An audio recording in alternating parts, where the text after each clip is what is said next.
Assalamualaikum warahmatullahi wabarakatuh.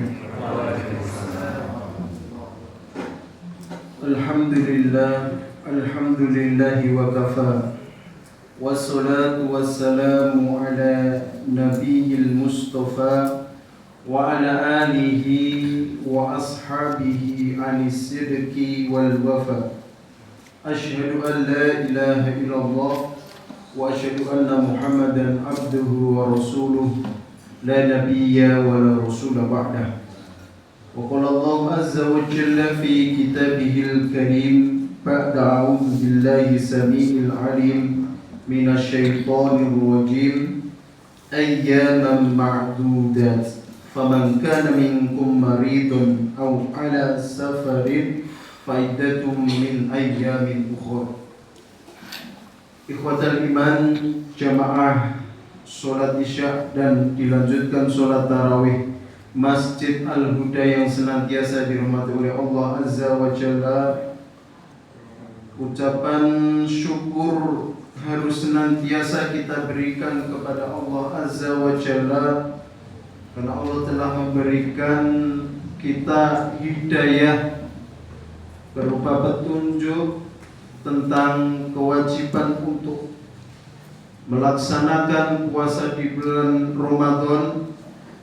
Kemudian kita diberikan Allah Azza wa Jalla taufik sehingga langkah-langkah kaki kita di tengah-tengah hujan gerimis, kita meluangkan waktu meninggalkan urusan-urusan duniawi kita untuk memilih menuju hidayah yang Allah berikan, yaitu menuju masjid yang kita cintai ini untuk melaksanakan ibadah sholat isya dan sholat tarawih.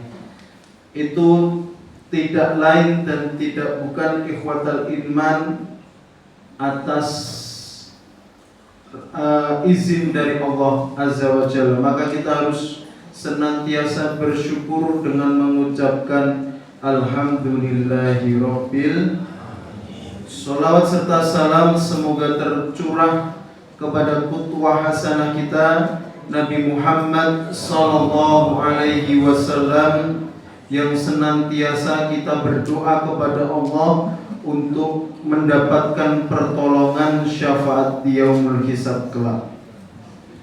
Baiklah ikhwatal iman, pada kesempatan yang penuh barokah ini Allah Azza wa Jalla berfirman ketika kita mendengarkan Al-Quran. Di akhir-akhir ketika kita membaca Al-Quran, senantiasa kita membaca Shadaqallahul Adzim.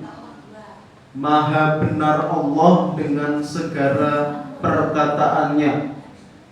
Artinya apa ikhwatal iman? Sesuatu yang ada di dalam Al-Quran itu, perkataannya Allah Azza wa Jalla atau firmannya Allah Azza wa Jalla itu, tidak boleh kita sebagai seorang yang mengaku beriman kepada Allah dan Rasulnya ada syak di dalam dada kita, ada keraguan bahwasanya di dalam Al-Quran itu ada kesalahan.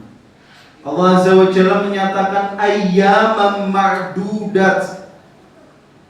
Menurut para ulama, ayyaman ma'dudat itu dijelaskan bahwasanya hari-hari yang ada di bulan Ramadan itu akan terasa sangat singkat sekali.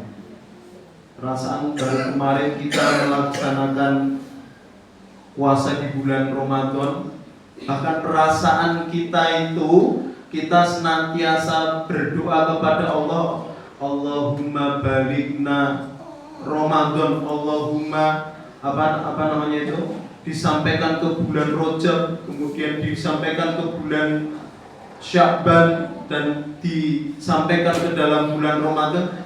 Tiba-tiba hari ini kita sudah mendapati bahwasanya Ramadan sejenak lagi akan meninggalkan kita. Itu adalah Shadaqallahul adzim. Maha benar Allah dalam setiap firman-Nya. Bahkan di dalam ayat-ayat yang lain ketika Allah memfirmankan sebuah hukum-hukum di dalam Al-Quran itu pasti akan terjadi, pasti akan menjadi sebuah kenyataan. Ikhwatal iman yang dirahmati oleh Allah Azza wa Jalla, pada kesempatan yang barokah ini kami ingin menyampaikan tentang pembagian rizki menurut Syekh Muhammad Mutawalli Asy-Sya'rawi yang kemarin sudah kami sampaikan. Yang pertama, ikhwatal iman, rizki yang paling rendah nilainya di sisi Allah Azza wa Jalla itu adalah al-mal, yaitu harta benda, harta dunia yang kemudian diberikan Allah kepada hambanya. Bahkan saking rendahnya kehidupan dunia ini, Nabi kita SAW pernah melewati sebuah gundukan sampah yang begitu bau, sampah yang begitu menjijikkan. Nabi kita SAW menyampaikan, hakada asbaha dunyakum, donyomu koyo dadi sampah. Kalau kita ingat pada zaman dahulu kala, abah saya itu punya motor idaman orang-orang pada zaman itu. Tahun 90-an awal-awal keluar GL Pro namanya. Orang-orang pada mengidam-idamkan GL Pro itu motor sing bayi dewi paling jos, paling gagah. Yang numpak GL Pro seorang laki-laki numpak GL Pro atau motor laki-laki wis PD-nya sudah tingkatnya luar biasa. Sekarang sudah 2026, motor itu hanya menjadi sampah belaka. Hanya orang memiliki komunitas-komunitas tertentu yang kemudian digoreng, harganya ditinggikan. Tetapi pada dasarnya sifat dunia yang diinginkan oleh manusia itu hanya bersifat sementara. Maka Allah nyatakan, Syekh Mutawalli Asy-Sya'rawi menyampaikan bahwasanya al-malu huwa adna darajatir rizki. Kehidupan dunia itu adalah rizki yang paling rendah yang diberikan Allah kepada hambanya. Yang kedua, ikhwatal iman, wal afiyatu a'la darajatir rizki. Ada dua nikmat yang senantiasa kita itu lalai terhadap nikmat yang Allah berikan kepada kita. Padahal nikmat itu adalah nikmat yang paling tinggi, rizki yang paling tinggi yang diberikan Allah kepada hambanya. Apa itu ikhwatal iman? Wal afiyah, kesehatan. Kesehatan itu malah yang paling dhewe laleke. Masa sehat niku nggih kadang lali-lali terhadap zikir kepada Allah, ibadah ya sok males-malesan, yen dikai lara nembe sambat ngarep-ngarep, ya Allah ujiane kok ngene iki, ya Allah dikai ujian lara awake kok ngene iki. Saya pernah punya sakit yang enggak masuk akal sama sekali nggih. Masuk THT tawasipun 350 masuk sakit kelingan. Penyakitnya pun sepele. Gara-gara saya ikut program diet, kemudian ada salah satu yang mengakibatkan organ bagian telinga itu asmonipun penyakitnya tinnitus, berdenging. Ngangger wonten AC niki ngerasa AC bung bung bung. Jajane ra loro. Tetapi ketika kemudian nikmat sehat mendengarkan dengan baik itu dicabut, kemudian diberikan ujian, oh lara niki kok ngene iki mengganggu banget. Ngrungokke AC. Lah, kita sampaikan ikhwatal iman bahwasannya wal afiyah, kesehatan itu malah sebenarnya rizki yang Allah berikan yang paling tinggi nilainya kepada hambanya. Dan Rasul SAW menyampaikan nikmatani, dua nikmat yang senantiasa manusia itu lalai terhadapnya, yaitu kesehatan dan waktu sempat. Yang ketiga, ikhwatal iman, pembagian rizki yang Allah berikan. Kalau tadi yang pertama yang paling rendah adalah berupa harta dunia, yang paling tinggi adalah kesehatan. Wasolahul abna afdalu anwa'ir rizki. Ini ada rizki yang paling utama. Allah memberikan rizki yang paling utama kepada hambanya, itu berupa apa ternyata?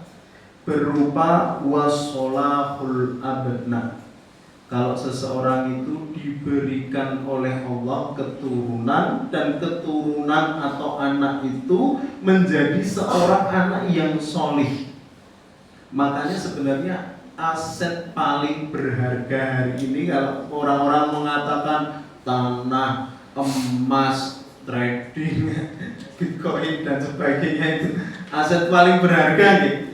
Kalau kita sebagai seorang yang beriman, aset yang paling berharga itu adalah wassolahul abna, memiliki seorang anak yang kemudian menjadi anak yang solih. Ketika kemudian kita sudah meninggal dunia kelak, anak kita itu senantiasa mendoakan kita, dan itu adalah jariah yang amal itu tidak akan pernah terputus. Dan yang terakhir, ikhwatal iman, ridho rabbil alamin fahuwa tamamur rizki.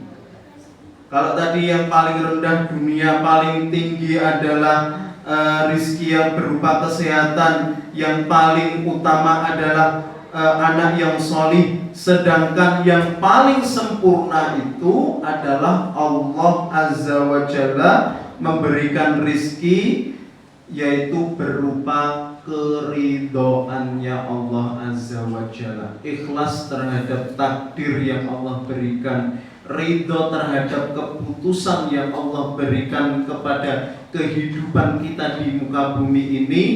Itu adalah sebenarnya rizki yang paling sempurna. Dikai harta yang berlimpah, dia bisa bersyukur, kemudian menginfakkan hartanya untuk di jalan Allah Azza wa Jalla, ya, itu adalah ridho dari Allah Azza wa Jalla. Ketika kemudian tidak diberikan oleh Allah berupa kecukupan harta, dia menjadi seseorang yang minal fuqara wal masakin, karena dia kemudian ridho terhadap keputusannya Allah. Itu adalah sebenarnya rizki yang paling sempurna. Mboten gadai duit ya tetap syukur, disabari, paling oleh ning alam dunia niku nggih mung sementara saja. Ora duwe ya ora mungkin kita akan meninggal dunia.